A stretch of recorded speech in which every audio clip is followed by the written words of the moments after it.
So I graduated May of 2018 from Texas State University with a bachelor's in psychology, and I knew I needed to get research experience. So that was why I kind of was able to find Fastrack and get involved with that. To be honest with you, Fastrack is what got me like really hyped about clinical research. And the more I learned about it, even like before my very first day, I was like, oh wow, this seems very interesting. And it seems like you can help a lot of people. You get to do everything you want to do. And for anybody who thinks like maybe they don't want to do research, this is a great success story for that, because I did not think it was for me. And here I am 3 years later.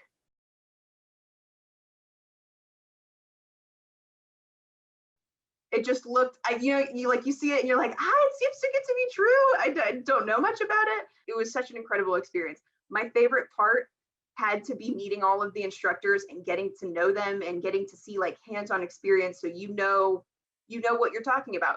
When you go to college and you have a professor, they don't necessarily always have field experience, and we were guaranteed 3 to 4 people a day who were telling us, this is what it's like, do this, don't do this, all that great stuff. To this day is just one of my fondest memories. And I love the guest speakers that came in when I was in class.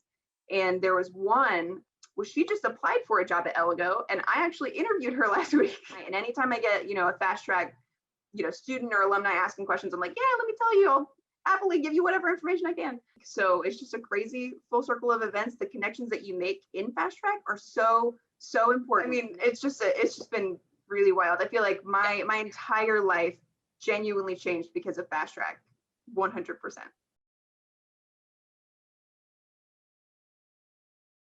Getting into Fastrack was kind of like a whirlwind, because I graduated in May, and then July was when I started Fastrack.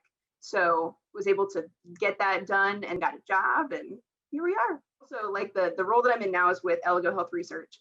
So the sort of timeline of that is I started as a research assistant, and then the plan was when they hired me to get me up into full coordinator. So that was kind of always the plan. It was a really good interview. I really liked it. I knew they had interviewed like 6 people before me. But I really got along with Terry, who is one of my direct reports now. And she was wonderful. She was the one who trained me, and now she's one of our directors. So I was training with her, and she said, do you want to know why I hired you? And she said, it's because of how you were able to talk with me. Because, I interviewed a lot of people before, and with this job, it's not about what's on the paper. Like, it's not just about that. It's about how you bring to the table. And I got a job, started as a research assistant, and kind of, took off from there. And then after that, I was pretty quickly made a coordinator and given my own sites. And I did that for, I think, 1.5 years, maybe a little over. And then from there, we created the site development specialist role about 1 year ago. And ever since I'd heard about it, I've been really interested in it. My job is to help onboard new sites that we get, so new clinics that want to do research with Elligo. If they don't quite have a study manager yet, or they don't have studies to place somebody there, then I'm there to go get them started up. Sometimes they're research naive, sometimes they're very experienced. They're usually research naive, so it's a lot of training with them as well. And then also, anytime that we have sites that are really high in enrollment or just need an extra hand, they're like, Lauren, let's go. I'm flying out to Chicago or Miami or wherever I need to go that they need help. Right? It's a very unique role. So it's definitely a little bit more of a unique experience. But the thing that I particularly love about research and this role specifically is the people. I mean, I love my patient work and getting to work with them and help them through diagnosis and treatment and everything like that.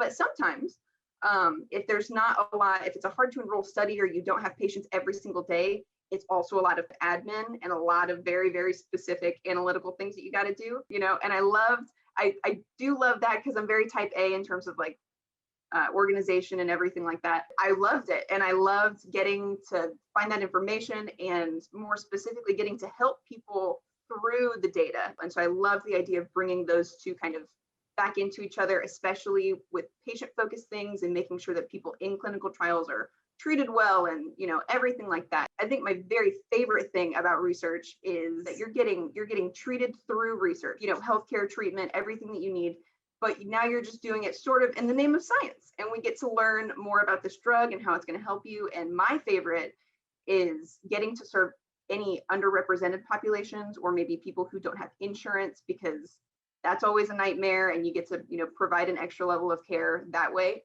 So it's always going to be people centric for me, for sure. But definitely just the things that we're able to provide people that they wouldn't get otherwise has got to be my favorite part.